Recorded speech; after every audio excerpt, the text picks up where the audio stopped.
Good evening to all of you. मैं Mrs Lucky Singh आप सभी का वेलकम करती हूं अपने सॉरीजा चैनल पर। आज मैं आप सभी के लिए एक ऐसी स्टोरी, ऐसी कहानी लेकर आई हूं जो कि आज के समाज के लोगों को और जो हम जीवन जी रहे हैं उसको एक साफ आईने की तरह प्रदर्शित करती है। तो चलिए शुरू करते हैं, सुनते हैं क्या है कहानी। एक इंसान रहता है, भगवान की बहुत भक्ति करता है, बहुत पूजा पाठ करता है। उसके भक्ति और पूजा पाठ से भगवान काफ़ी प्रसन्न होते हैं, बोलते हैं मैं तुमसे बहुत खुश हूँ, तुम एक वर मांगो, वरदान मांगो। इंसान कहता है ठीक है, आप मुझे वरदान देना चाहते हैं तो आप मुझे ऐसा वरदान दीजिए कि मैं जब जब आपसे जो जो मांगूं वो मुझे आप दे सकें। भगवान बड़े संकोच में पड़ जाते हैं कि ये तो बड़ा कठिन सौदा है। लेकिन फिर भगवान जी कहते हैं ठीक है, मेरी एक शर्त है। अब वो शर्त क्या है? भगवान कहते हैं कि मैं तुम्हें वो सब दूंगा जो तुम मांगोगे, लेकिन तुम्हारे पड़ोसी को उस चीज की दुगनी मिलेगी वो चीज। इंसान उस समय तो कुछ नहीं सोचता है, लेकिन वो शर्त मंजूर कर लेता है। कोई नहीं, उसे गाड़ी की जरूरत थी, वो गाड़ी मांगता है। लेकिन भगवान ने अपने शर्त के अनुसार उस इंसान को एक गाड़ी देते हैं और उसके पड़ोसी को 2 गाड़ी देते हैं।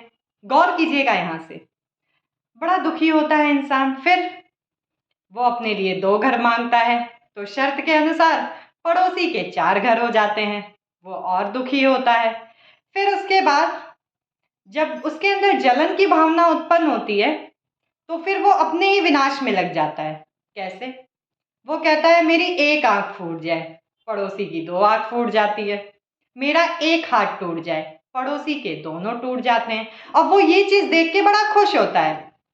अब यही चीज देखिए, कहानी सच पे आधारित है या नहीं है ये मुझे नहीं पता, लेकिन ये कहानी एक साफ आईने की तरह आज के समाज को प्रदर्शित करती है। और कहानी का मोटो क्या है कि आज के जमाने में हम अपने सुख से सुखी नहीं हैं, दूसरों के सुख से दुखी हैं। अपने दुख से दुखी नहीं हैं, दूसरों के सुख से दुखी हैं। तो कहने का मतलब मेरा ये है कि भगवान जो कुछ भी हमें दे रहे हैं उसमें हम खुश रहना सीखें, मेहनत करें, और सबसे बड़ी बात, दूसरे को दुख देने के चक्कर में हम अपना नुकसान न करें।